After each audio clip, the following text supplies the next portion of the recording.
nuestro profesor. Ay. Y, ¿qué le pongo yo siempre acá? Ahí. Alonso Íñigo, nuestro profesor, que hoy día nos va a dar la clase de Derechos Humanos y Convenio Internacional. Así que mientras vayan, avísenle a los compañeros que empezó la clase para que se vayan incorporando y recuerden inscribirse en el chat para ponerlos presentes y hacer las preguntas por el chat para que se las podamos hacer al profesor cuando corresponda. A las 7 vamos a hacer un break de 10 minutitos y después terminamos a las 8 como de costumbre.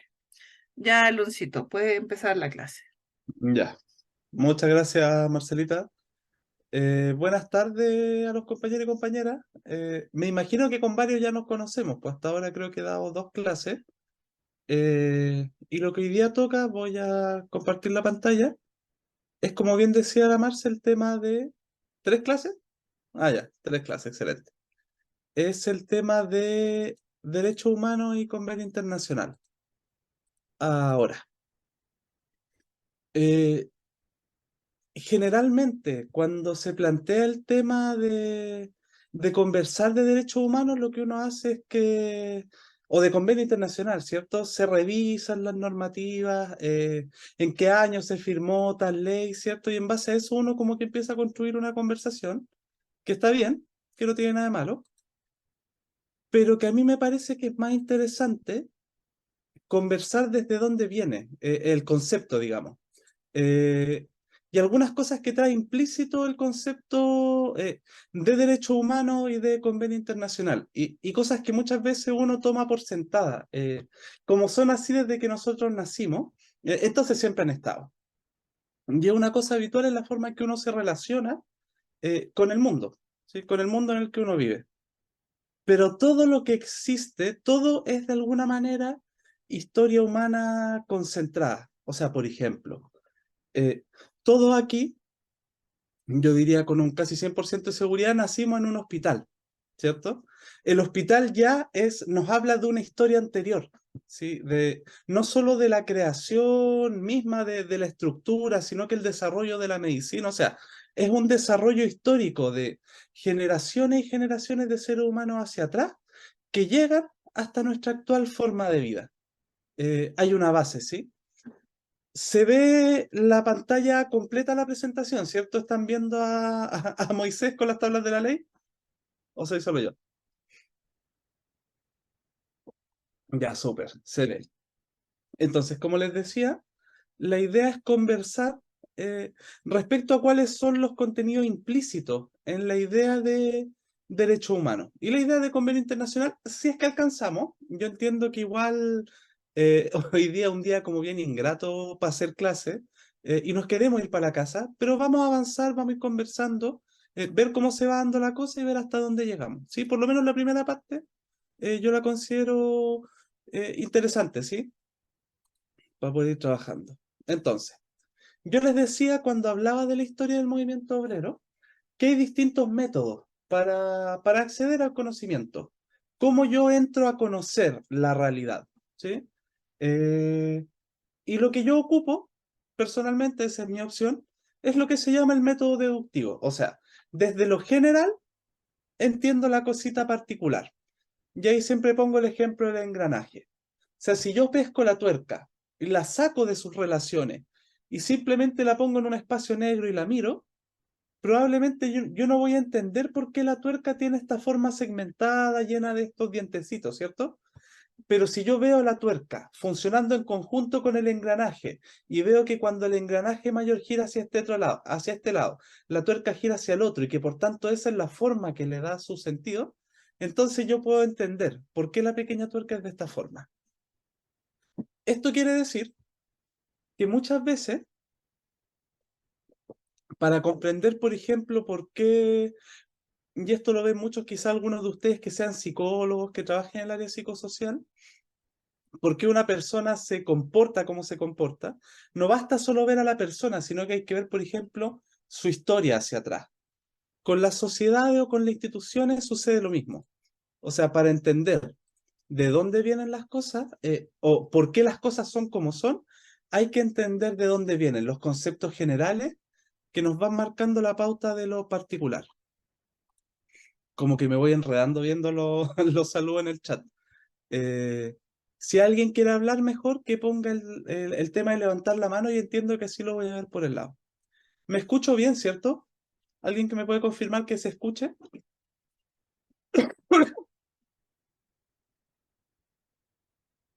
¿O no se escucha nada? Me escucha todo bien, Ah, perfecto, y ya. se ve todo bien. Ah, ya, excelente. Bueno, eso gracias al hospital, al Instituto Psiquiátrico, ¿cierto? Que facilita este computador.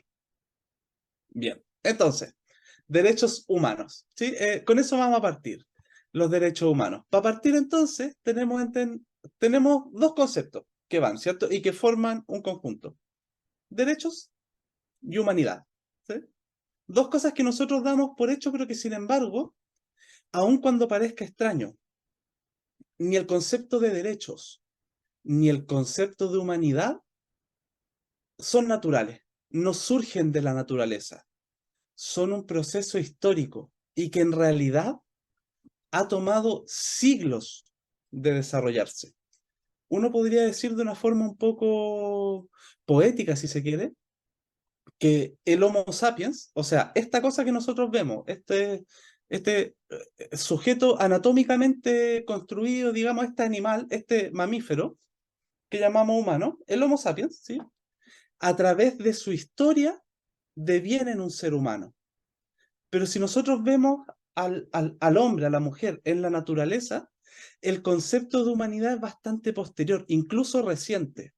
La idea de que existen derechos, ¿sí?, que le corresponden a la humanidad es una creación del siglo XX, realmente del siglo XX. Ahora es más, el concepto de que existe una humanidad, de que todos nosotros somos humanos y pertenecemos a un mismo grupo y por ser humanos, ¿sí?, tenemos que tratarnos de alguna manera digna, tenemos derecho a un trato digno, también es bastante reciente. O sea, no basta con entender que todos tenemos más o menos un cuerpo como este para entender que eso nos convierte en humanos. Vamos a explicar a qué me refiero con esto porque puede parecer un poco enredado. ¿Bien? Ahí, ya. Entonces, estos son conceptos de filosofía. Tómelo el que le interese, si no, vámonos quedando con las ideas generales. ¿Bien? El concepto de derechos, incluso el concepto de humanidad, pertenece a una cosa que se llama la superestructura. La vida humana, sí, el mundo humano, está construido en dos niveles. Está la estructura, que es lo que compone la base material de nuestra vida, y por sobre eso está la superestructura, donde están las ideas, las leyes, la política, la religión, etcétera, ¿sí? Pero primero hay una base material, ¿sí? Entonces, cuando yo les digo el Homo sapiens se convierte en humano en el desarrollo histórico, es porque el concepto de humanidad, el concepto, ¿sí?, la idea humanidad, pertenece a una determinada superestructura. O sea, durante muchos siglos existieron seres humanos que no entendían la idea de la humanidad, que para ellos no existía la humanidad como un todo. Existía su tribu, existía su casta, existían diferentes tipos de animales dentro de la humanidad, pero no existía la idea de la humanidad, ¿sí? Cada estructura histórica tiene su propia forma de pensar sobre sí misma. O sea, esto lo voy a explicar a continuación porque sé que es un poco enredoso, pero partamos con la idea. O sea, la forma en que los seres humanos nos hemos organizado para comer es la que condiciona la forma en que nosotros pensamos el mundo, pensamos de nosotros, la superestructura. Y yo sé que hasta acá probablemente me están entendiendo cero, pero tratemos de seguir la idea. Suena enredoso y después vamos a entender que es bastante sencillo. Entonces pensemos en el ser humano como se le ha dicho, el ser humano natural, primitivo. Pensemos en esa familia mapuche, ¿sí? Eh, Antes de la llegada de los españoles, en esa sociedad tribal. esta tribu que puede ser esta imagen que nosotros vemos en Asia, en África, en América, esos primeros seres humanos. Existe una sociedad primitiva, ¿sí? Que está construida en torno a la tribu, a esa familia inmediata. Ahí es donde nace, digamos, la humanidad, ¿sí? Entonces, esta sociedad primitiva se organiza de alguna manera para resolver sus problemas inmediatos. ¿Cuáles son sus problemas inmediatos? Comer, vestirse, que nazcan los cabros chicos y que no se mueran de frío, que no se los coman los animales salvajes. Cosas básicas, ¿sí? Que son las preocupaciones de la humanidad. Esa es la estructura. Eso es lo que se llama los cazadores-recolectores. Si alguien se acuerda, esto lo pasaban en el colegio. Todos los seres humanos, en África, en la Antártica, en Asia, en América, en todas partes, las primeras sociedades humanas primitivas éramos cazadores-recolectores. No trabajábamos la tierra porque todavía no sabíamos, sino que ¿qué hacíamos? La gente generalmente se movía de un lado para el otro, donde habían animales, los perseguíamos, los cazábamos, nos los comíamos y recolectábamos la comida. Entonces un día pasábamos en primavera, digamos, donde estaban los arbolitos de durazno, y nos quedábamos acá, levantábamos nuestra ruca, nos comíamos los duraznitos y cuando después pasa la temporada, nos movemos hacia otra parte, ¿sí? Y nos vamos moviendo. Bueno, esa es la base de la humanidad. Esa es la humanidad en en su estado natural, si se quiere, ¿sí? Los primeros seres humanos en la sociedad primitiva. En ese tiempo, habían algunas particularidades que son iguales en casi todos los seres humanos. Esto es lo que se ha dado cuenta la antropología. Por ejemplo, primero todos vivíamos en cavernas, después empezamos a vivir en casas. Pero ¿cómo eran estas casas? Las casas eran comunes, ¿sí? Y acá como les muestro un ejemplo de una casa vikinga y de una ruca mapuche. Muy parecido. Si nosotros lo vemos, parece casi la misma cuestión. Cambian los materiales porque cambia el lugar. ¿Y cómo era esta familia, por ejemplo? Porque uno pensaría que siempre existió la familia de un papá, una mamá, un hijo, pero no es así. Esta idea de que el papá, la mamá y los hijos componen la familia es una cosa súper reciente. La humanidad en su estado más natural, todo estaba un poco mezclados con todo, ¿sí? Mucha promiscuidad sexual también, ¿sí? ¿Por qué? En esta casa comunal, donde vivía el mapuche, donde vivía el vikingo, donde vivían los masái africanos, donde vivían los indios de Norteamérica, etcétera, no hay piezas. Todos dormimos alrededor del fuego, todos juntos, ¿sí? Por tanto, también nuestra intimidad sexual sucede a vista y paciencia de todos. Jóvenes, niños, viejos, una esperanza de vida que nos supera más allá de los 20 años, ¿cierto? Por tanto, ya un anciano es una persona de 20, 25 años, es un anciano, ¿sí? Entonces, a ellos no se les ocurre el concepto de familia porque la forma de organización social, o sea, la estructura económica, condiciona su forma de ver la vida y sus valores. Entonces, a ellos, por ejemplo, nunca se les ocurriría que sería inmoral andar con las pechugas al aire o que el hombre anduviera con sus genitales, ¿cierto? No se les ocurre.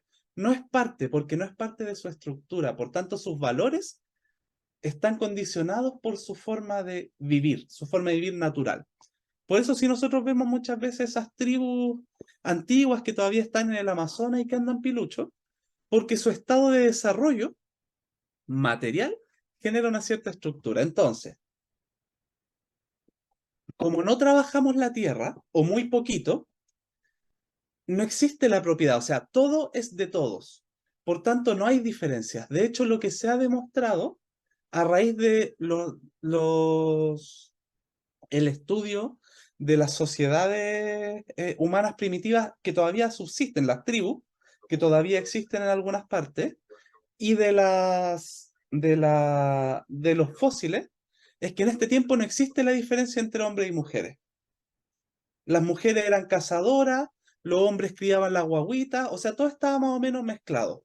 Las mujeres tendían un poco más a criar las guaguas en una primera instancia, pero en general la crianza era comunitaria y muchas veces quedaba en los ancianos, que eran esta gente de 20 años, ¿sí? De hecho, tenemos pocos yacimientos, pero en América, de 27 yacimientos donde se han encontrado tumbas de cazadores recolectores, de 27 de cazadores, ¿sí? Que iban con sus flechas, con su arco, 11 de esas tumbas eran de mujeres, o sea, casi la mitad de estas mujeres primitivas eran cazadoras igual que los hombres, o sea, no hay diferencia. No hay ricos, no hay pobres, no hay más o menos, ¿cierto? Todos estamos más o menos mezclados. Ni siquiera hay hijos míos. El hijo no es mío, el cabro chico es de la comunidad porque nos criamos todos juntos. Suena bonito por un lado, ¿sí? Estamos hablando de un estadio muy primitivo. ¿Y qué es lo que pasa? A esta gente primitiva no se le ocurre la idea de que existe un Dios que creó a la humanidad, ¿cierto? Y que nos creó a todos los seres humanos, porque no existe la idea de seres humanos. ¿Cuáles son los dioses de esta gente primitiva? Una papa que tiene cara de persona. Encuentran una papa que tiene cara de persona, lo ponen al centro de la ruca y le hacemos un baile, ¿cierto? Después, más adelante, construimos un tótem, como los mapuches, ¿cierto? Que construyen en madera y le ponemos una cara humana. Después, cuando ha evolucionado un poco más, adoramos al sol, adoramos a la lluvia, ¿cierto? Porque como estos seres humanos viven sometidos a la naturaleza casi igual que los animales, no se imaginan un dios humano, un ser humano fantástico que gobierna, sino que es la naturaleza su propio dios, ¿sí? En esta superestructura. No sé si captan la idea. Bueno, entonces no existe la humanidad. Lo único que existe es mi tribu, ¿sí? Así como para el perro no existe la perrunidad. Existe la camada, ¿cierto? Existe la, no sé cómo se organizan los perritos. Manada. Existe la manada, para nosotros existe la tribu. ¿Y qué pasa? Que claro, no hay ricos, no hay pobres, somos todos iguales. Bueno, suena como bonito, ¿cierto? Pero no era tan lindo. Estamos hablando de los primeros estadios de la humanidad. Y como todavía no cultivamos la tierra, nos vamos moviendo de un lado a otro buscando los mejores animales, buscando los mejores campos. ¿Y qué pasa? Que de repente llegamos donde están los mejores animales y hay otra tribu. ¿Y qué hacemos con ellos? No son seres humanos, son otra tribu, no tienen nada que ver conmigo. No somos la misma cuestión. Nosotros somos los colmillos blancos y ellos son los pluma colorada. Estoy poniendo un ejemplo. Bueno, ¿qué se hace? Se hace la guerra. Y las tribus primitivas viven en guerra unas con otras. Un estado de guerra constante. Y en la guerra no solo matamos gente, sino que también tomamos prisioneros. Entonces, le hacemos la guerra a los otros, les robamos las cabras, ¿ya? Y nos llevamos los prisioneros. ¿Y qué hacemos con este prisionero? Y se ponen a pensar, ¿qué hacemos con este sujeto? No nos sirve para trabajar, porque si lo ponemos a trabajar se va a escapar, ¿sí? Y además que acá casi no trabajamos, vamos y recolectamos lo que encontramos. Entonces, ¿qué hacemos? Bueno, nos lo comemos. Y ese es el principio de la humanidad. Entonces, es lo que se llama la antropofagia, el comer humanos. Y como no existe la idea de humanidad, ¿sí? Da lo mismo, yo me estoy comiendo un animal más, ¿sí? Y así es el inicio de los tiempos del desarrollo humano. Entonces hay todo un concepto, una forma de ver el mundo que es muy difícil de entender para nosotros, porque tiene que ver con una estructura económica, donde como el prisionero no me sirve para nada, me sirve para comérmelo asado, ¿sí? No hay humanidad, está la tribu. Es como terrible la historia, pero se entiende, ¿cierto? Vamos entendiendo un poco más la relación entre estructura y superestructura, creo. Más o menos, pero vamos llegando para allá. Bien. ¿Qué es lo que nos dicen los antropólogos? Lo que se ha descubierto.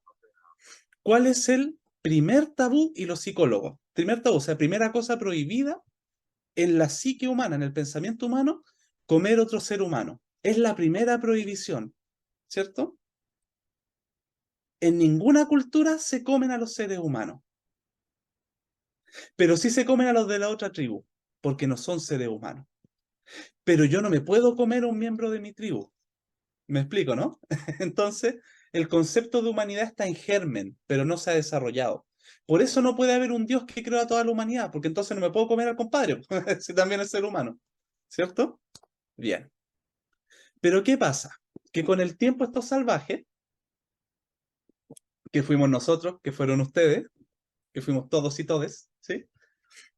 Descubren que después de comerse el durazno, yo tiro el cuesco al suelo y si le echo un poquito de agua, si quizá hago que el animal haga caquita encima, va a salir un árbol, ¿cierto? Entonces ya yo no tengo que andar persiguiendo el durazno. Yo puedo tener el durazno acá mismo y puedo tener el trigo. Y además a los animalitos, si los encierro, no se me van a escapar. Y descubrimos entonces la agricultura. Y este ser humano evoluciona y se pega el salto, ya no, este ser humano ya no es un cazador-recolector. Ahora pasamos a ser una sociedad agraria. Y ya no desarmamos las casas, sino que dejamos las casas siempre en el mismo lugar. ¿A dónde? Al lado de nuestro terreno donde tengo yo mi animalito y donde tengo yo mi parcelita, ¿cierto? Y la gran transformación, lo que se le llama la revolución agrícola de la historia de la humanidad, se da en todas partes del mundo en distintos momentos. Entonces, ¿qué es lo que empieza a pasar?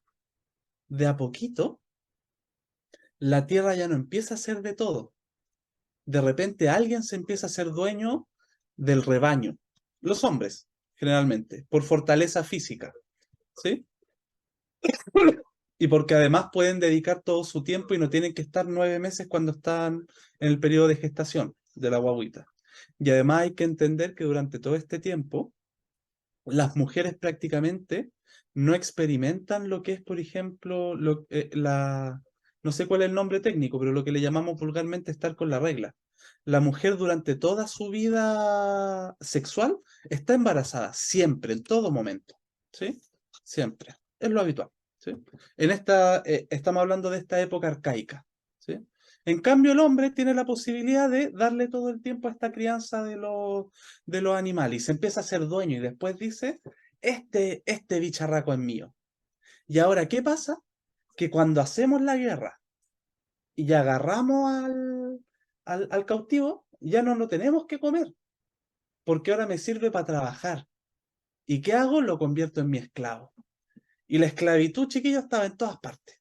No la trajeron los españoles para acá. Lo hacían los incas, lo hacían los mayas, eh, los el pueblo mapuche no llegó a tener un sistema ordenado de esclavitud, pero sí en pequeña escala cuando se hacían las guerras. Bueno, estaba en todas partes, ¿sí? Eh, lo hacían los griegos, ¿cierto? En todas partes surge la esclavitud junto con el nacimiento de la propiedad privada. O sea, esta es mi parcela y por tanto no es de nadie más. ¿Y qué pasa? Entonces, si esta es mi parcela, ¿ya? Yo quiero que mis hijos sigan teniendo mi parcela, ¿por qué? Y esto es más antiguo que el hilo negro, y todavía nosotros vivimos pensando así, y es normal. Si yo me he sacado la cresta trabajando, yo quiero que mis hijos no partan de la nada, sino que partan con algo, algo que yo les dejé, ¿cierto? No quiero que partan en la pobreza, quiero que tengan algo asegurado. Entonces surge la familia patriarcal. El hombre manda porque el hombre es el dueño del ganado. Y la mujer, ya no está eso de que hacemos todo samba y canuta. La mujer no se puede meter con nadie. El hombre con quien quiera. Pero la mujer no puede tener sexo con ningún otro hombre. ¿Por qué? Porque entonces yo no sé si el cabro chico es mío. Y el rebaño y el pedazo de tierra, yo se lo quiero dejar a mi cabro chico, al mío. Porque yo soy el dueño y yo quiero que pase en mi familia. ¿Se entiende, no? Entonces pasamos de un momento donde está todo mezclado, donde de hecho los clanes en el mundo antiguo son matrilineales. Como todos nos metemos con todo, sexualmente hablando, en la sociedad primitiva, solo podemos saber el hijo de qué mamá es, no de qué papá. Entonces las sociedades antiguas son matrilineales, o sea, de la mamá viene el clan. Los mapuches, por ejemplo, los indios americanos, los incas, los aymara, etcétera, matrilineales. Después, cuando tenemos propiedad privada, los mapuches no llegaron a eso, por eso tenían poquitos esclavos, muy poquito, una cosa muy particular, digamos, en la parte de la sociedad mapuche. Cuando tenemos propiedad privada, ahí ya voy a decir algo muy brutal, pero ahí digamos que la esposa tiene que cerrar las piernas. ¿Sí? O sea, ahí parte la dominación de los hombres por las mujeres. ¿Sí? Entonces, ya vemos que no viene dado por Dios tampoco. Acá aparece un nuevo Dios. Ahora que el ser humano maneja la naturaleza, porque somos capaces de crear plantas, de manejar el ganado, ya no existen los dioses naturales, digamos, el animismo, los fetiches. Ahora empiezan a aparecer dioses hombres, muchos dioses. En la India, los griegos, muchos dioses que representan facultades humanas. ¿Sí? Hay un cambio en la superestructura. Nace la familia, ¿sí? Ahora el concepto de humanidad es un poquito más grande. ¿Y quiénes son la humanidad? Todos los que no son esclavos, porque el esclavo no es humano. ¿Y por qué no es humano? Porque lo tratamos como un animal. ¿Sí? Entonces ahí vemos cómo la estructura, o sea, la forma en que tenemos de organizarnos para comer, condiciona la forma en que nosotros pensamos, la superestructura. ¿Sí? ¿Se está entendiendo, cierto? Bien. Entonces, eh, avancemos en esta cosita. Ya, y acá tenemos, como les decía, el esclavismo. Esclavismo en las tribus brasileñas, esclavismo, un mercado de esclavos en Grecia. Ejemplo, ¿cierto? Cómo se da. O sea, para decirles que esto estaba por todos lados donde se desarrolla la propiedad privada. ¿Sí? El cuadro de la izquierda, bueno, yo veo la izquierda, pero el cuadro que se ve más donde están los niñitos pintados de guepardo, es de Brasil, el otro representa la antigua Grecia. Pero la misma cuestión. ¿Sí? Entonces empieza a aparecer un concepto de humanidad donde humanidad de alguna manera somos los propietarios, la aristocracia, la oligarquía, etcétera. Bien, cuando se empieza a desarrollar cada vez a gran escala la propiedad, es necesario, Amaranto Carrión presente, hola Amaranto Carrión. Bien, cuando se desarrolla entonces la propiedad, es necesario entonces crear el Estado. ¿Por qué aparecen los estados en la historia de la humanidad? ¿Por qué aparece el estado inca? ¿Por qué aparece el estado romano? ¿Por qué? Y claro, no existieron siempre. Cuando vivíamos en la tribu no necesitábamos estado. ¿Por qué? Porque una vez que nosotros empezamos a trabajar la tierra, yo no sé si alguno de ustedes campesino tiene familia campesina, pero le pueden contar lo difícil que es sacar los frutos de la tierra, cuánto trabajo. Imagínense eso cuando no teníamos ningún tipo de máquina, apenas unas pocas herramientas. ¿Qué implica eso?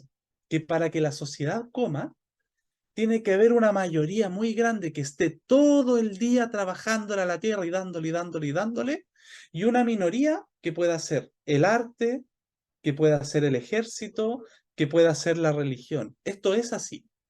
O sea, si todo el mundo nos hubiéramos dedicado a trabajar la tierra, nunca se habría desarrollado la humanidad, porque no habría habido tiempo, ¿sí? Entonces las condiciones materiales determinan lo que pasa después, ¿sí? Para que no digamos es que los romanos eran malos, es que los incas eran malos, no es que fueran malos, era el estado de desarrollo de la humanidad. No podía haber otra forma, ¿sí? Su padre es campesino, bueno, señorita Pilar. Y me imagino que le he contado lo difícil que es sacar los frutos de la tierra, ¿sí? Antes, en ese tiempo, mucho más difícil. Por tanto, se crea una enorme capa de población no humana, ¿sí? Siervos, inquilinos acá en Chile, cuando se supone que éramos todos humanos, pero vamos a ver por qué no. eh, Esclavos, una población no humana que compone la mayoría.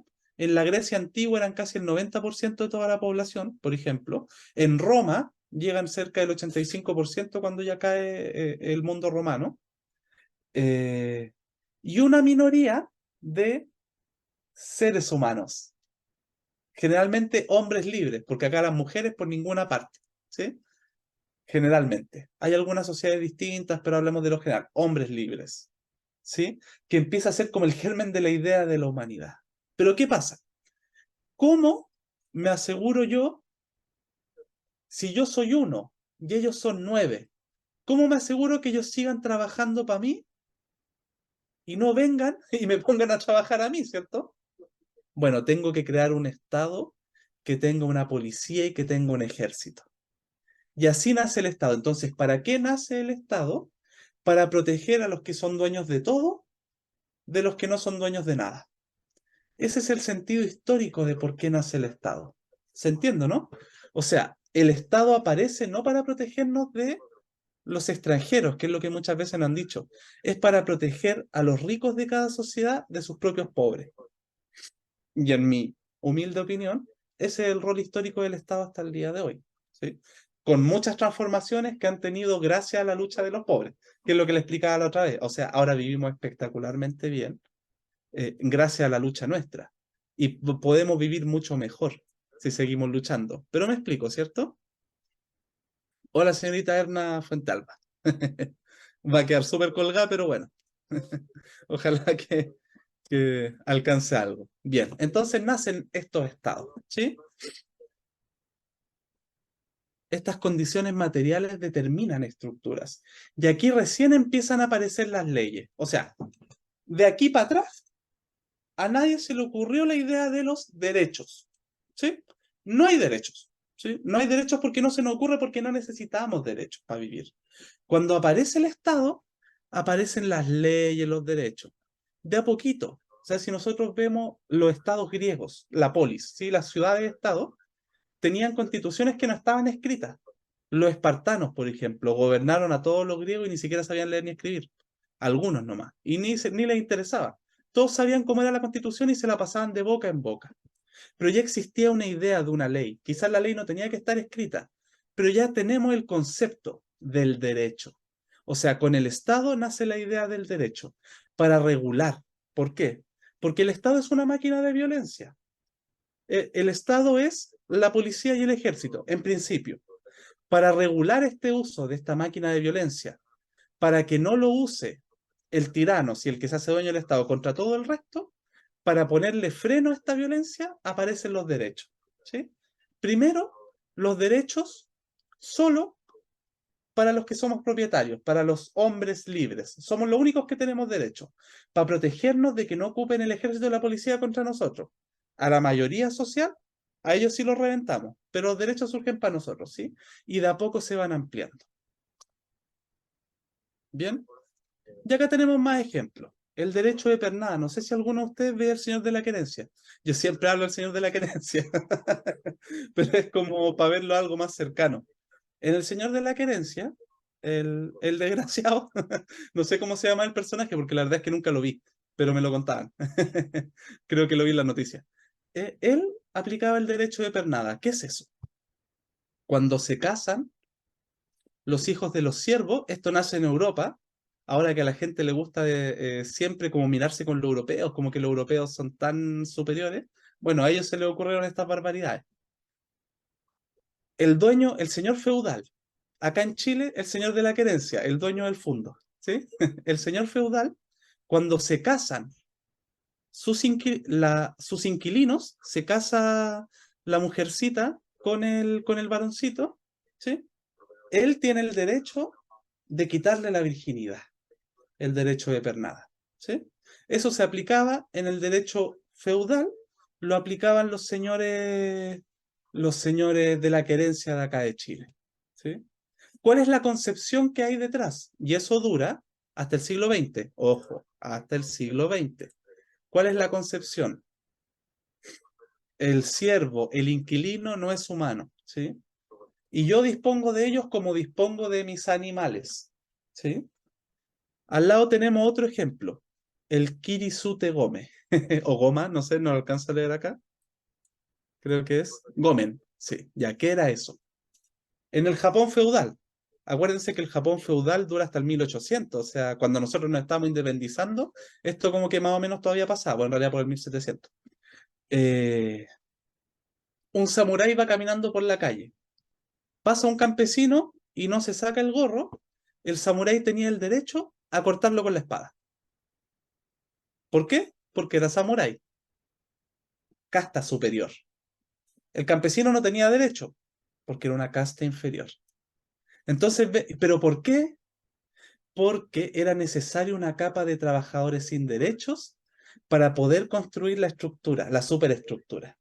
Entonces, creo que se entiende ahora un poco más esta idea que hablo yo de estructura y superestructura. Bueno, esa es la base, ¿sí? Y acá, por ejemplo, tenemos el caso de los indios, el clásico caso de los indios, ¿sí? Que ellos llegaron a ordenar tanto esto que tú tenías el orden de cómo estaba toda la sociedad. Entonces abajo estaban los intocables, los que tenían que recoger la caquita con las manos, hasta el siglo XX, y en algunos lados de la India todavía se aplican las castas. Después estaban los trabajadores, después los comerciantes, después los guerreros, y finalmente los curas, digamos, de esa religión, ¿sí? Es una forma de, y arriba de ellos estaban los dioses, en su fantasía, ¿sí? Esto responde a esa otra forma de organización, ¿sí? Esta forma de organización social, de imaginarse el mundo, responde a una base económica, que difícilmente podía ser distinto, y eso es lo que yo les trataba de explicar, ¿sí? Difícilmente se podía hacer mejor. Se intentó hacer. Espartaco intentó derrotar a los romanos, ¿cierto? Pero un poco la historia marchaba, lamentablemente la historia marchó por ese lado. ¿Bien? Estructura y superestructura, conceptos complejos pero que podemos aprender, ¿sí?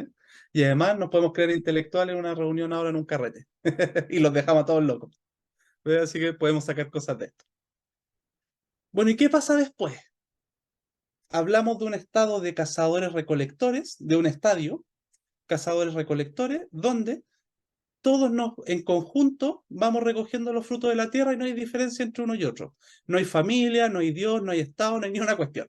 Y nos comemos a los enemigos. Después sociedad agraria, donde ya trabajamos la tierra y quien la trabaja, los esclavos, los siervos, y el resto se come la comida y nacen los estados y creamos el derecho. Pero ¿qué pasa? Que después surge la sociedad industrial. A alguien se le ocurre, bueno, a muchas personas en distintos lados al mismo tiempo empiezan a crear las máquinas. Y las máquinas vienen a resolver un tremendo problema. ¿Cómo producir mucho para mucha gente con menos tiempo de trabajo?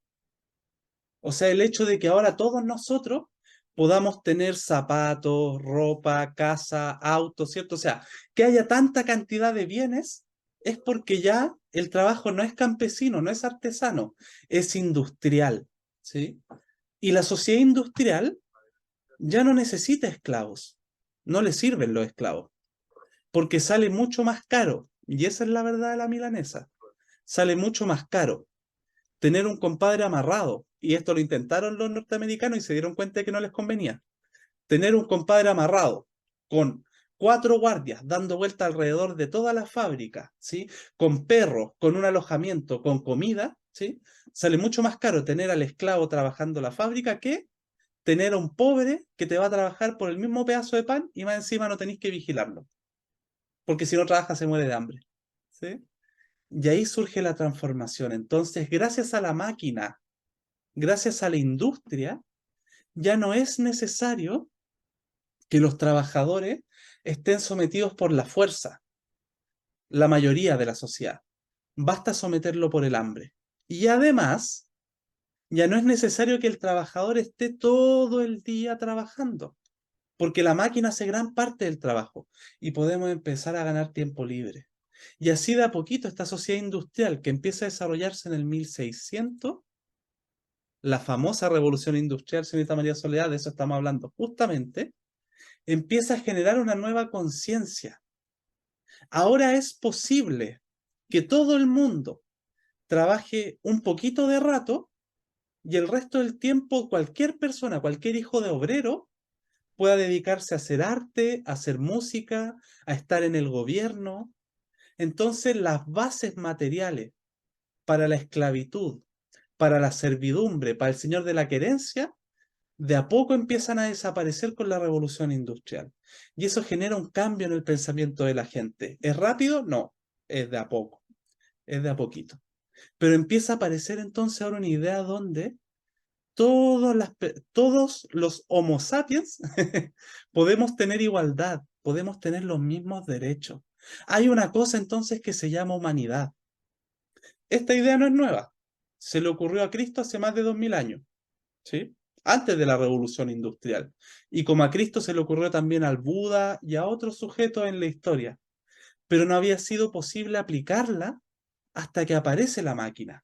Esa es la verdad de la milanesa. Por eso les decía yo, eso no significa que no haya habido gente buena antes, pero esto no se trata de bueno y malo, se trata de las posibilidades históricas. Y gracias a la máquina, que genera la mayor cantidad de bienes cada vez en menos tiempo, es posible pasar a un concepto de humanidad moderno. Estructura y superestructura. ¿Sí? Esta sociedad industrial que comienza a formarse alrededor del 1500, 1600, principalmente en Inglaterra, antes de la máquina a vapor. La máquina a vapor, la revolución total, ¿sí? Pero esto parte con la organización de las fábricas, de los talleres. Bueno, esta revolución industrial genera un cambio de pensamiento, ¿sí? La gente de repente empieza a decir, claro, los obreros, por ejemplo, eh, todos los seres humanos somos iguales. ¿Por qué unos tenemos que ser siervos y otros tienen que ser aristócratas? Si todos los seres humanos estamos hechos de la misma carne, surge esa idea. Los gobiernos se resisten a esto, ¿sí? Las monarquías, los reyes, se resisten, lo tratan de evitar, lo tratan de evitar. ¿Y qué es necesario? Una gran revolución social. La gloriosa Revolución Francesa del 1789, que lo que hace es, la iglesia, claro, lo que hace la Revolución Francesa es que, ¿qué es lo que nos pasa en la historia? Y esto pasa siempre. La estructura cambió, ¿sí? O sea, ya no tenemos una estructura de esclavos, de siervos, ¿cierto? Pero la superestructura no quiere cambiar. Los reyes no quieren dejar de ser reyes, no se quieren suicidar.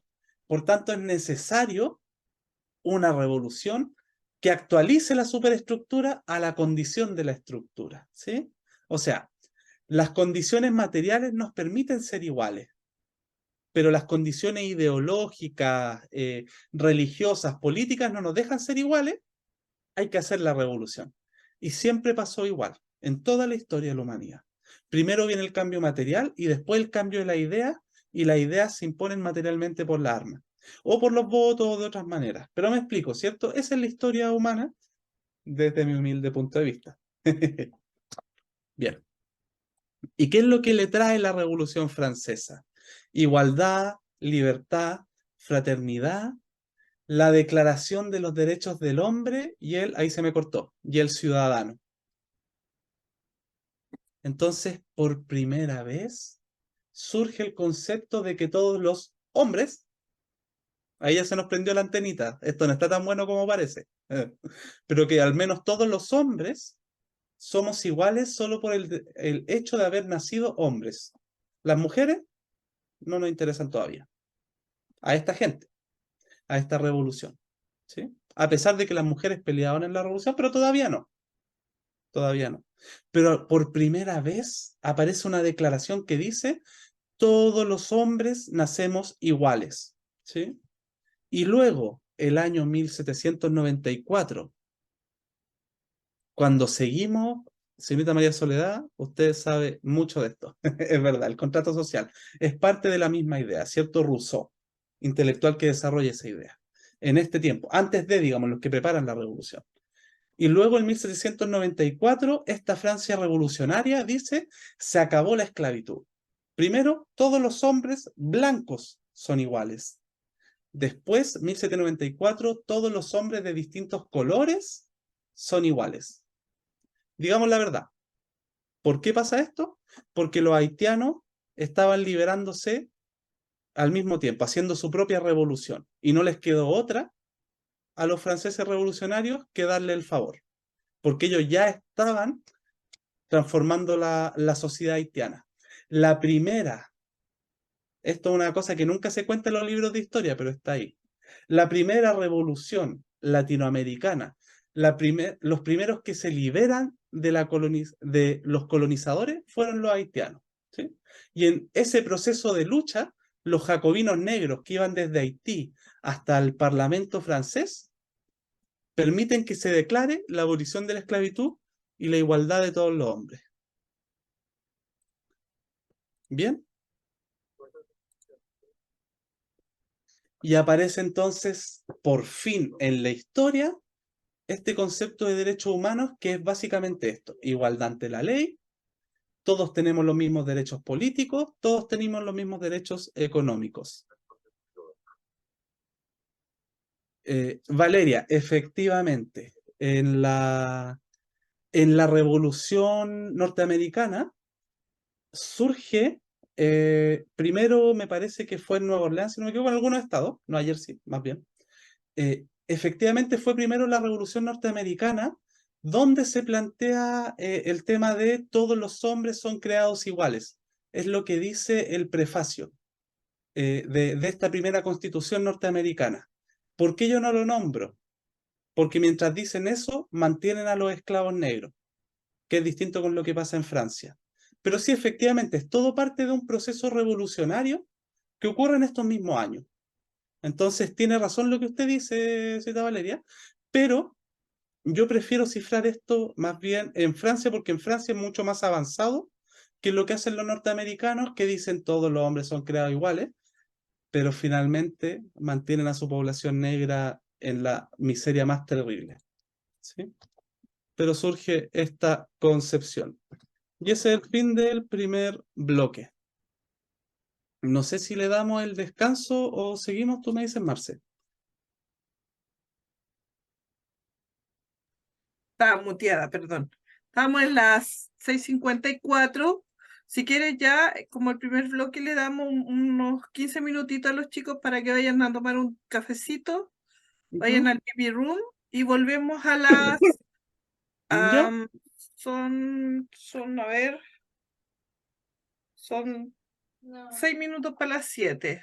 Que volvamos a entre las 7 y 7:05 por ahí. 7:10, para que puedan tomar un tecito y hacerse un pancito e ir al pipi room, para que descanse tú también. ¿Sí? A las 7:05 vamos a estar aquí nuevamente esperando a los chicos para que vayan al baño y se vayan a hacer un cafecito para que no les dé tanto tutito. ¿Ya? Mire que está muy interesante la clase, así que vamos a recreo y volvemos en 15 minutitos más. O en 10 minutitos entendí yo, ¿no? Perdón, en 10 minutitos, perdón. Es que yo estoy... Ya. Voy al baño entonces. Sí, yo también, por eso. Ya, vamos al baño, chiquillos, y a tomar un tecito. Llegué, perdón, ya vamos a empezar la clase. Ah, estamos justo. 19:05. No alcancé nada. Ah. No le damos más si necesitan, pues igual yo creo que todo. No, no, si los chiquillos ya están conectados y encuentran súper interesante la clase. Así que ellos quieren seguir con tu clase nomás, Aloncito.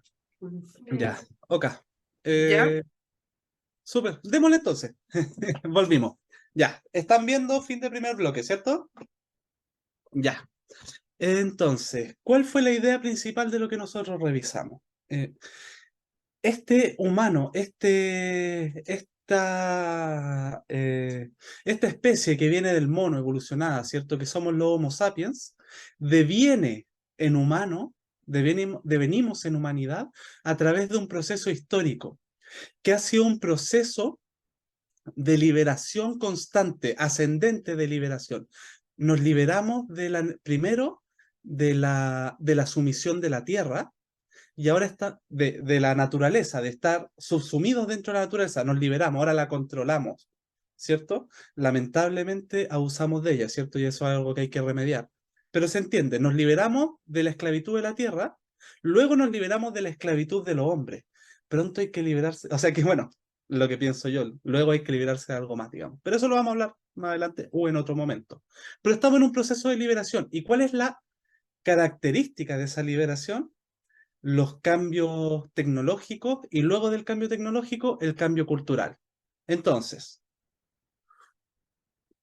tiene que haber una sociedad industrial para que sea posible la concepción de derecho humano, porque tiene que haber un Estado y tiene que haber una mayoría liberada de la esclavitud del trabajo, ¿cierto? De la servidumbre, convertido en trabajadores libres, ¿sí? Que hace que todos podamos ser realmente iguales, al menos en el aspecto de la ley, ¿sí? Para que pueda haber, por ejemplo, si pensamos en el feminismo, para que pueda haber el nivel de igualdad, digamos, que se está formando entre hombres y mujeres, y que evidentemente va a ser mayor todos los años, ¿sí? Tiene que haber existido la máquina. ¿Por qué? Porque si no, primero, cuando nosotros no teníamos, no somos dueños de nada, cuando vivimos en la tribu, no hay diferencia entre hombres y mujeres. Pero después, cuando se desarrolla la industria doméstica, la mujer tiene que coser las calcetas, tiene que cuidar al cabro chico, tiene que cocinar para toda la familia. En cambio, ahora la industria permite que la mujer salga a trabajar, el cabro chico queda en un servicio público, que es una guardería, que es un jardín, que después vaya a una escuela donde lo van a cuidar, que la ropa la pueda comprar y no la tenga que hacer ella en la casa. O sea, se libera a la mujer de la tarea productiva y por tanto podemos empezar a liberarnos también del patriarcado, ¿sí? O sea, el proceso material es la base, pero no basta con eso porque en algunos países árabes, no sé, en Afganistán, tienen máquinas y a las mujeres las tienen encerradas, ¿cierto? O sea, no es una cosa mecánica, es una y la otra. Avance tecnológico, lucha social, ¿sí? Esa es la idea de por qué la Revolución Francesa, ¿cierto? No basta solo con la máquina, pero la máquina es la precondición para la liberación del ser humano. ¿Bien? Mm, ¿Qué pasó acá? Ay, ay, ay. Entonces, miren, ya, eso con la parte de los derechos humanos, ¿cierto? Para explicarlo, como les dije, era muy general. Ahora igual lo vamos a volver a tocar. Convenio internacional, ¿sí? Para entender convenio internacional, primero hay que entender, ya entendemos la parte del derecho, o sea, tienen que haber estados, ¿sí? Porque es imposible que una tribu haga un convenio con el Estado, con Estados Unidos, digamos, y una tribu no sé, del Amazonas porque no saben leer ni escribir, ¿cierto? Porque no tienen el concepto de derecho. Y si no tengo el concepto jurídico de derecho, no puede haber un convenio. Entonces, primero tiene que haber un proceso donde en todo el mundo hayan estados, porque no en todo el mundo se desarrolló el estado moderno, ¿sí? De hecho, vamos a ver que fue bastante más violento de lo que uno puede pensar. Tiene que haber todo un mundo entonces conectado y todo un mundo en un mismo nivel de desarrollo, ¿sí? O sea, todo un mundo con estructuras jurídicas y luego, una vez que tenemos todo un mundo organizado estatalmente, para que en todos lados rija de alguna manera la ley y el derecho, hacer acuerdos entre los países. Porque ¿cuál era el acuerdo antiguo entre los países? El poder que nacía del fusil, ¿sí? O de la espada, ¿sí? Un pueblo sometido a otro pueblo, un gran estado sometido a otro gran estado, ¿sí? Ahí no hay convenio, a lo más hay tregua, ¿sí? O rendición o capitulación, ¿sí?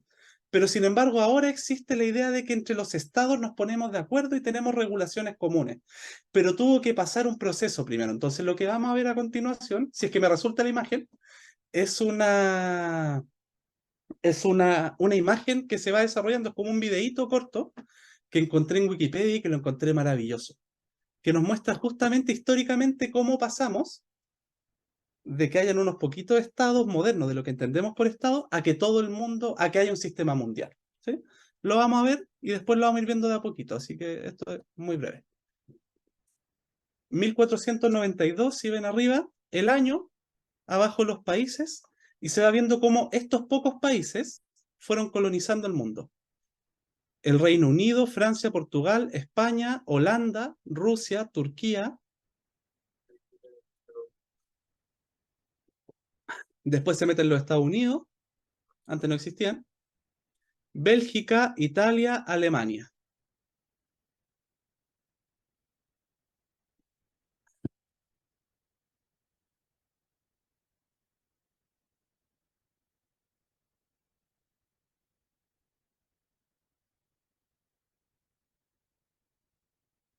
Ya. 2007, que sería la situación actual. Entonces, vamos por partes. Sí, ¿qué fue lo que vimos a grandes rasgos? Primero todo blanco y unos pocos colorcitos, y de repente esos colores se comieron todo el mundo. ¿Sí? Bueno, eso es el desarrollo histórico del capitalismo. ¿Ya? Y lo vamos a ir revisando. Entonces, año 1492, todavía digamos como que saliendo de la época medieval, del feudalismo. Estos son los primeros estados organizados relativamente modernos. Eh, Francia, ¿ustedes pueden ver el puntero, el mouse? ¿Sí? Ya, perfecto. Francia, el Reino Unido, ¿sí?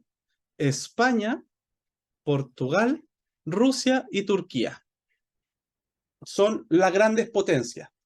¿Habían estado en otros lados? Sí, pero estados primitivos. Habían grandes imperios, incluso africanos, pero que estaban en un estadio muy parecido como lo que pasaba en Latinoamérica. O el imperio chino, por ejemplo, que eran estadios primitivos, ¿sí? En relación a estos otros países. Bien, 1492, 1550, ¿sí? Y acá tenemos la colonización española, la famosa Hispanoamérica, ¿sí? Mientras los turcos haciendo de la suya, el famoso Imperio Otomano, el sultán, ¿sí? ¿Han visto la comedia? Acá estamos. Los españoles también acá tienen las Filipinas, si no me equivoco. Bueno, los portugueses una poquita cosa. Si ustedes se fijan en este momento, es el desarrollo de la navegación, la navegación moderna, ¿sí? Que es lo que permite, o sea, el salto tecnológico, y por eso siempre empiezan a colonizar las costas, ¿sí? Y este es el proceso del colonialismo, lo que le llamamos el reparto imperialista del mundo. Y suena súper político, pero es más bien técnico. Imperialista, ¿por qué? Porque hay unos pocos imperios, ¿sí? ¿Qué es un imperio? Un estado, ¿sí? Que tiene un- una raza dirigente. O sea, sí, se entiende, ¿no? O sea, en el imperio inglés, los ingleses son la raza que dirige todo el imperio, a pesar de que hay muchos países bajos de ellos.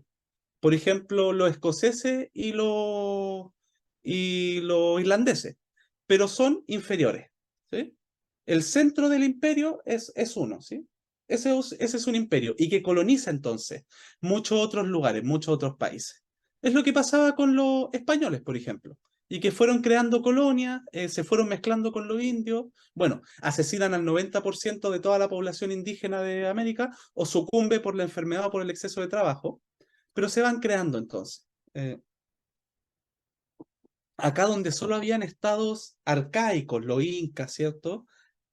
O pueblos todavía primitivos como los mapuches, de pronto ellos llegan y traen la civilización. De una manera bien perversa, pero es lo que sucede. 1550, descubrimiento de América y tal. No fue el 550, sino que por ese tiempo. Ya. 1754. ¿Sí? Acá estamos hablando de, más o menos estamos en la época de la Revolución Industrial. Y ya vemos de manera importante esta colonización. El primer reparto imperialista del mundo se hace con América.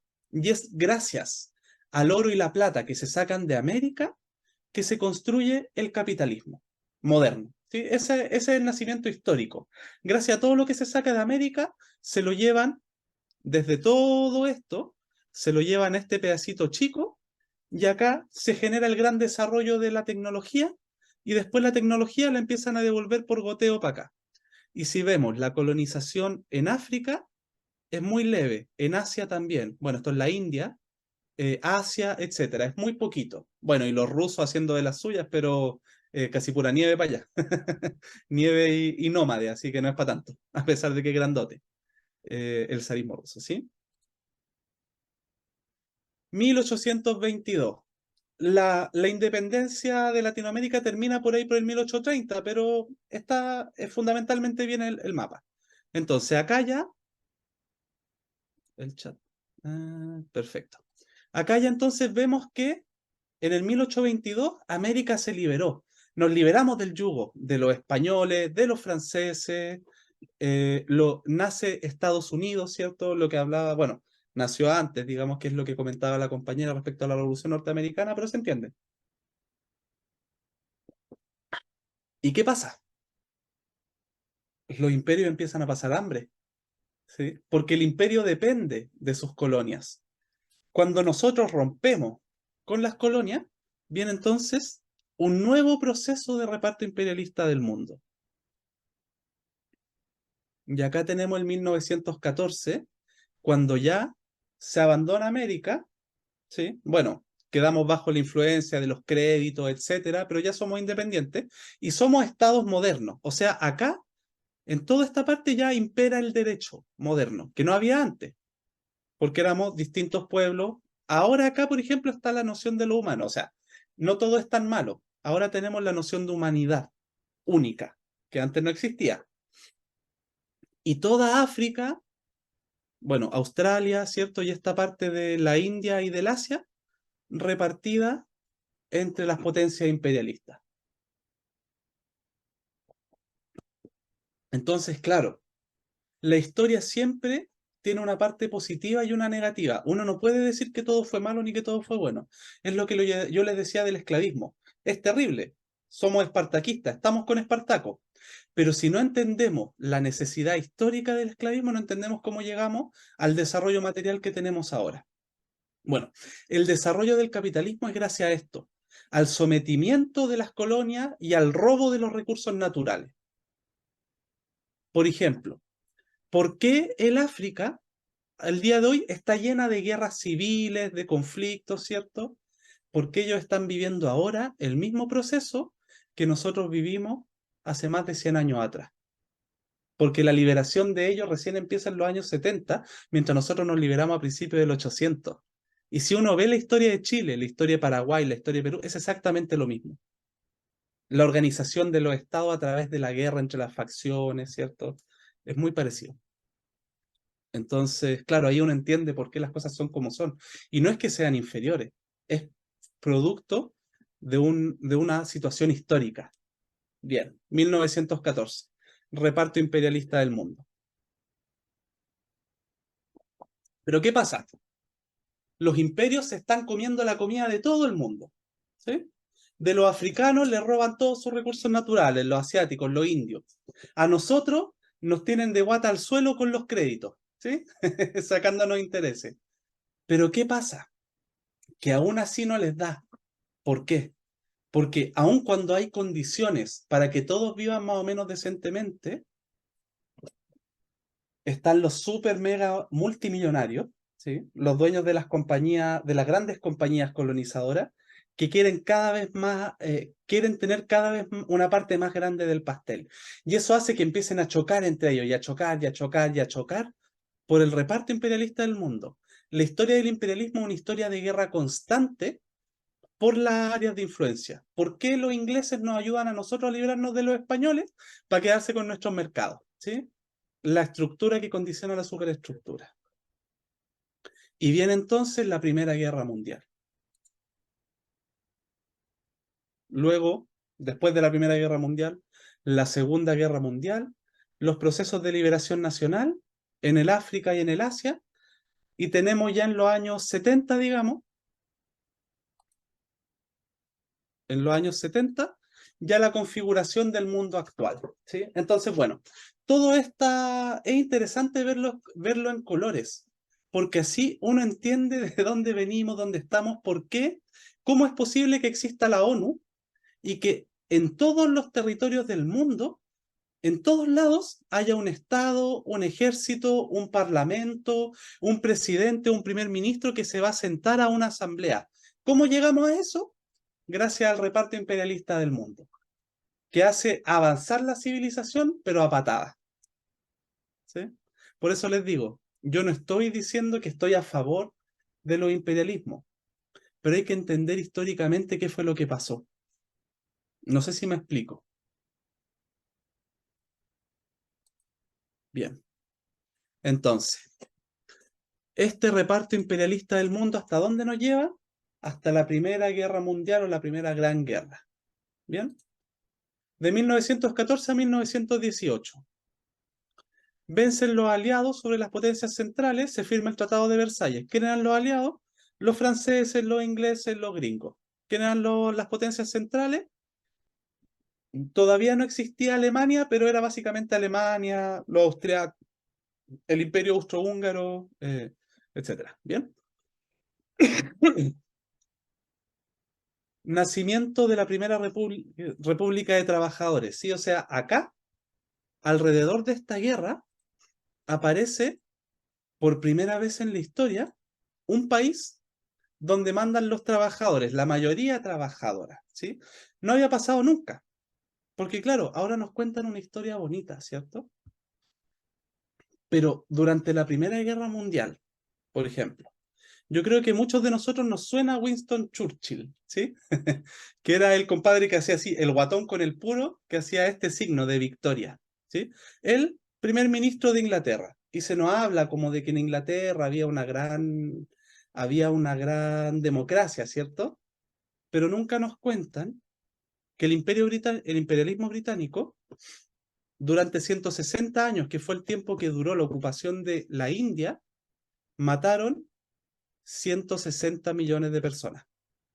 Mucho más de todos los muertos entre la Primera y la Segunda Guerra Mundial. Solo los británicos en su expolio de la India. Y es más, este caballero, Winston Churchill, estaba a favor, y esto no lo digo yo, está en Wikipedia, para que no digan que después uno saca como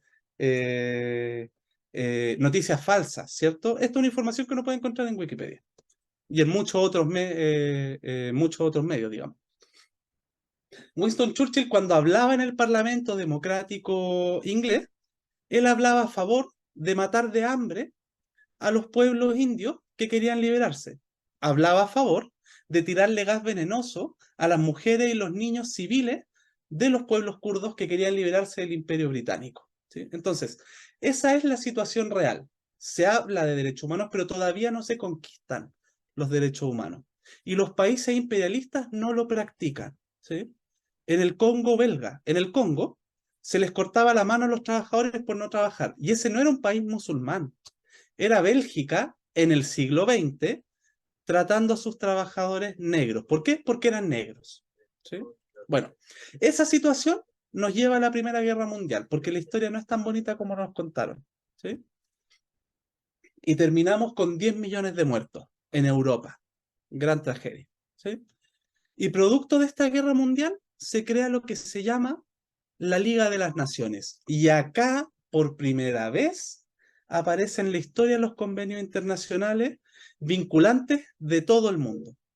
¿Qué significa eso? Que por primera vez la mayoría de, la, de los países de la humanidad, digamos, entendiendo que la mayoría, digamos, éramos colonias, pero bueno, eran colonias, participan en un solo lugar y tratan de ponerse de acuerdo, la Liga de las Naciones. Este es el antecedente de la ONU. Y aparece entonces la Liga de las Naciones con la intención de crear un sistema de legalidad internacional.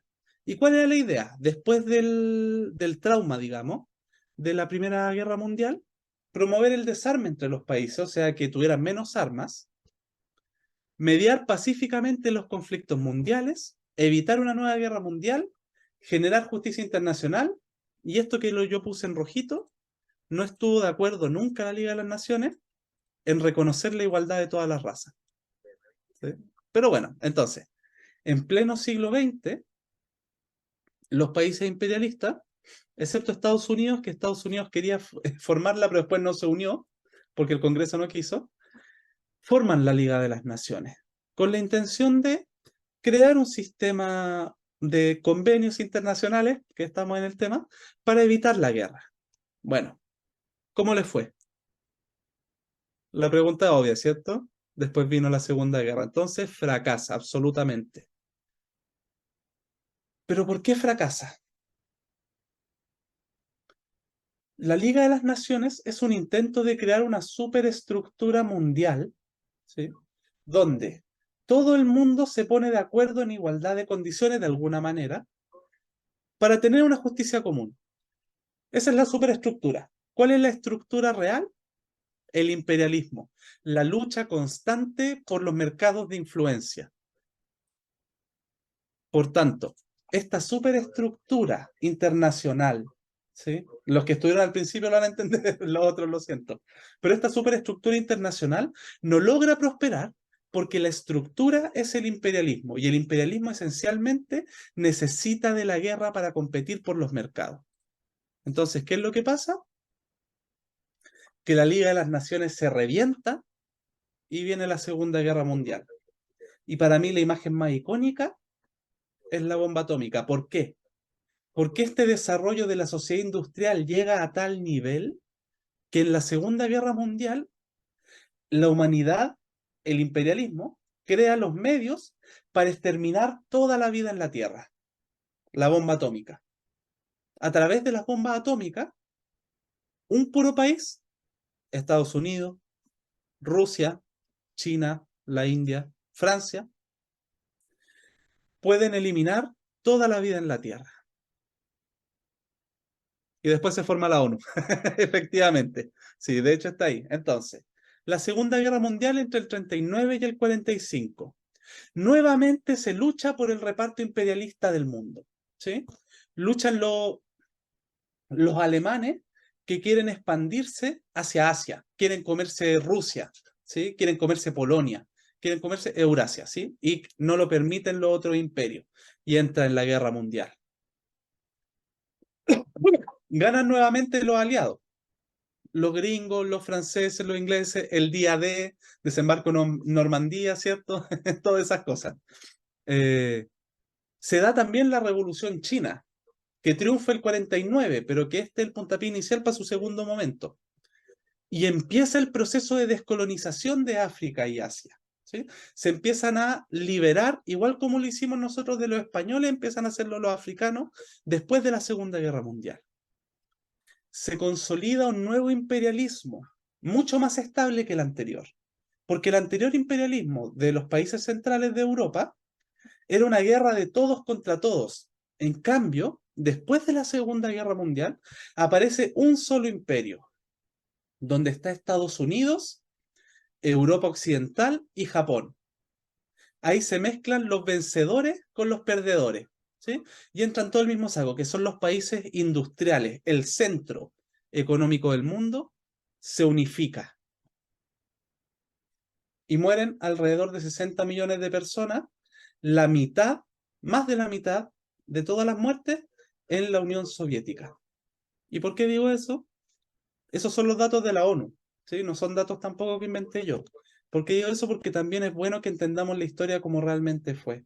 Porque muchas veces nos han contado que fue el día D, que fue el desembarco en Normandía, que fueron los norteamericanos los que ganaron la guerra. No, fue la Unión Soviética. José Stalin. Nos puede gustar o no, digamos, pero esa es la verdad de la milanesa, ¿sí? Entonces, bueno, ahí está. 60 millones de muertos, la mitad de ellos los ponen los soviéticos, ¿sí? Y se crea después la ONU. Pero la ONU se crea de una nueva forma. ¿Por qué? Porque la Liga de las Naciones, primero, era una alianza de los países imperialistas para tratar de evitar la guerra. Ahora, en cambio, hay un gran imperialismo colectivo y un bloque socialista, la Unión Soviética, China, casi la mitad del mundo, que está en gobiernos de este tipo de carácter. Entonces, hay una especie de equilibrio de fuerzas. Hay bomba atómica, antes no había, ¿sí? Y además se empiezan a descolonizar los africanos, los asiáticos. ¿Gracias a qué? Gracias al apoyo de la Unión Soviética de China. ¿Sí? Entonces se reconfigura el mundo. Por eso yo les mostraba, al final de este mapa ya no quedan colonias, y realmente las colonias que quedan en el mundo son casi ninguna. Las Islas Malvinas, que la tienen los ingleses y que algún día la va a recuperar Argentina, pero son pocas las colonias que quedan. ¿Sí? Se forma un nuevo sistema, más justo que el anterior, un nuevo sistema mundial, a través de la ONU. Una ONU que, a diferencia de la Liga de las Naciones, reconoce el derecho a la autodeterminación de los pueblos, o sea, se pone contra el colonialismo. ¿Sí? Una ONU que reconoce la igualdad entre los blancos, los negros, los amarillos, a diferencia de la Liga de las Naciones. O sea, hay un nuevo momento en la historia. ¿Gracias a qué?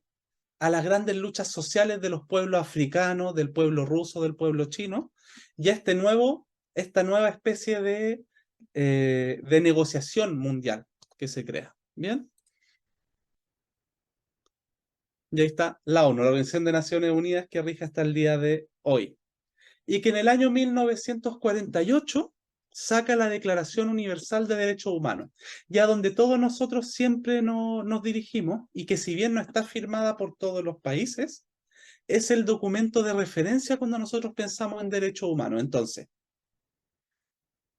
hay que pensar que desde las cavernas tiene que pasar los imperios, el esclavismo, el comerse a los humanos que sobran, la colonización de todo el mundo, dos guerras mundiales para llegar por fin en el año 1948, después de todo este proceso histórico de diferente tipo y de mucha violencia, llegamos hasta el año 1948 a la Declaración Universal de Derechos Humanos.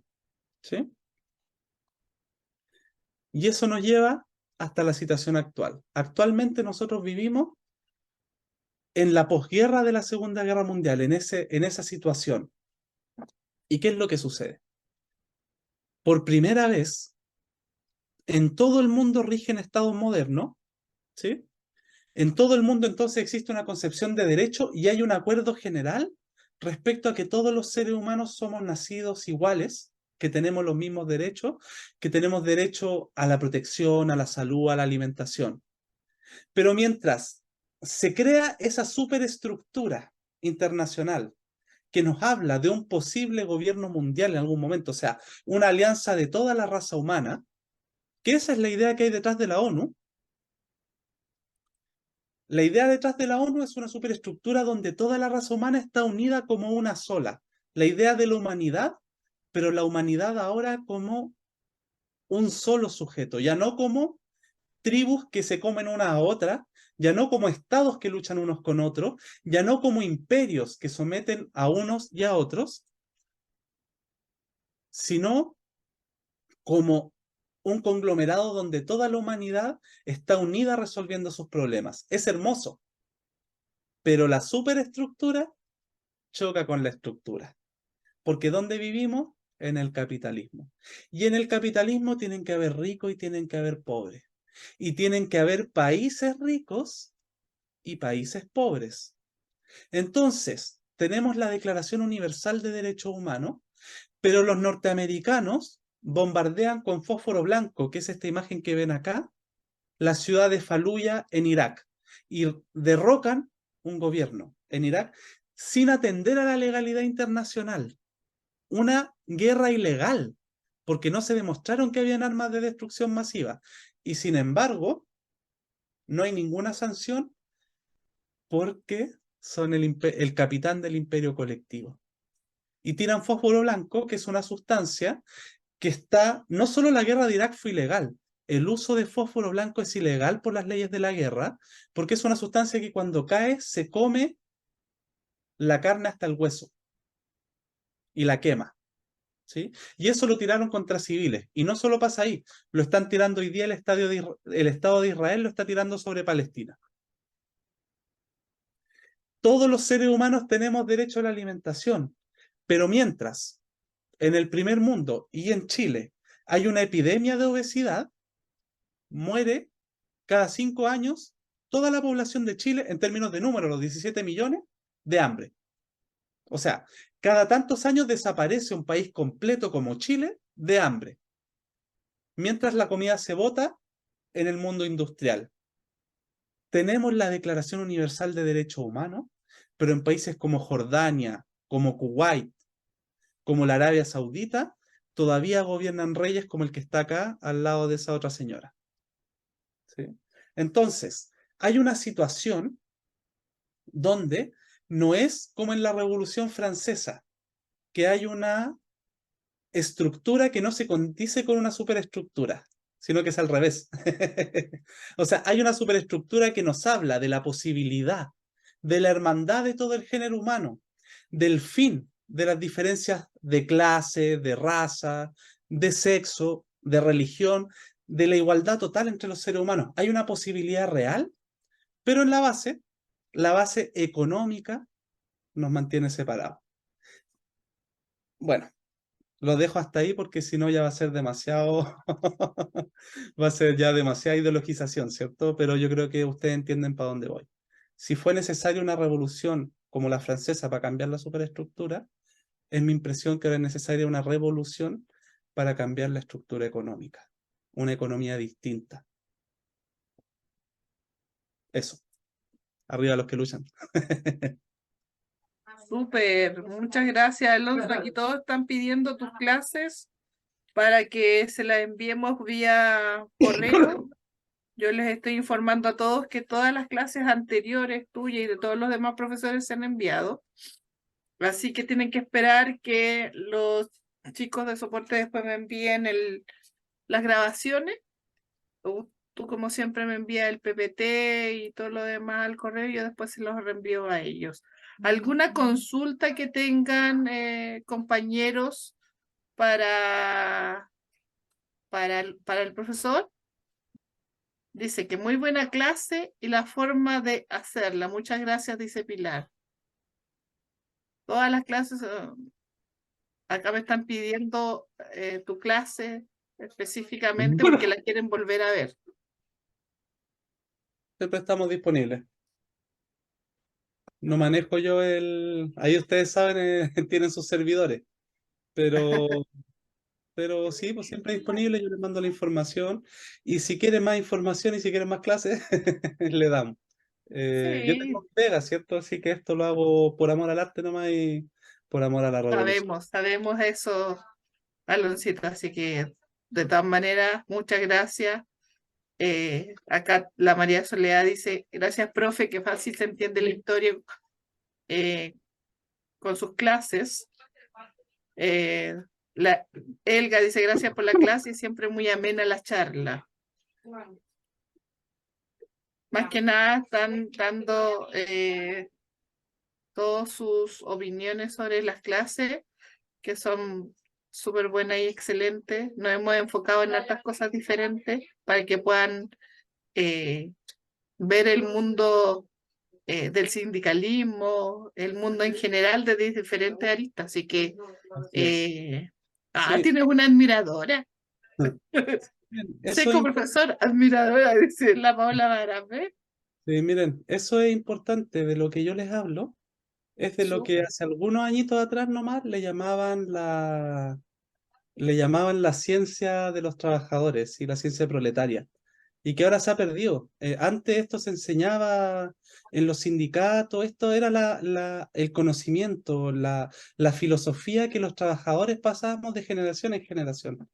Y resulta que después del gran desastre que ocurre en Rusia, ¿cierto? En los años 90, parece que dejamos de confiar en los sueños y dejamos de acordarnos de lo que pelearon la gente anterior y que a pesar de todos esos errores y horrores que sucedieron en algunos países, esa fue la creación de nosotros, los trabajadores, y era con una utopía hermosa, ¿sí? Y que todavía podemos retomar, que es la idea de que las grandes mayorías sociales en la humanidad nos unamos todos juntos y repartamos todo lo que hay entre todos, el trabajo y el goce.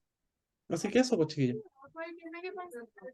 y No sé chiquillas. si alguno de ustedes tiene, estoy como con harto bulla yo, tiene alguna consulta. Estoy escribiendo todos los mails que probablemente a los compañeros no les ha llegado a las clases anteriores para podérselas enviar, porque han sido sequísimas todas las clases. Así que han aprendido harto también. Si a alguno de ustedes no les ha llegado a la clase, me manda su correo, me lo manda a mi correo, al secretariametronorte@gmail.com y yo les mando y me dicen qué clase les falta para yo mandárselas y que las puedan tener.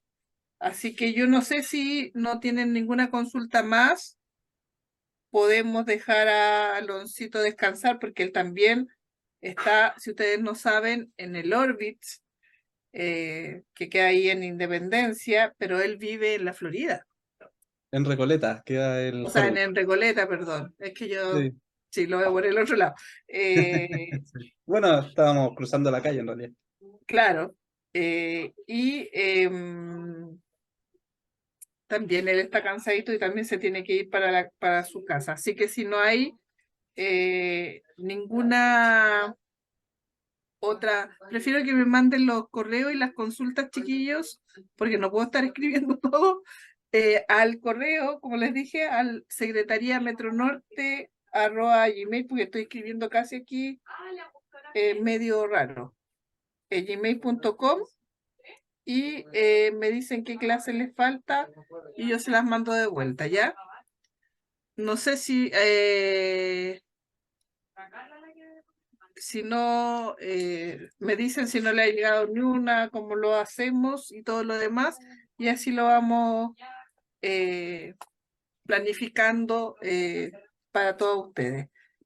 De todas maneras, les tengo que decir que la próxima clase que nos toca, que es el próximo jueves, 2 de noviembre, nos vamos a ver enfoque de género y modelo de salud integral.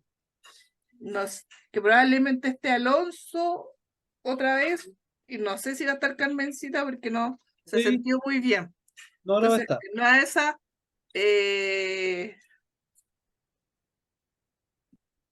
me están mandando aquí, en una de esas podemos hacerla nuevamente con Alonso, ver si seguimos esta misma clase para que la complete, o espérame, Alonso, que me están pidiendo cosas estos chiquillos, y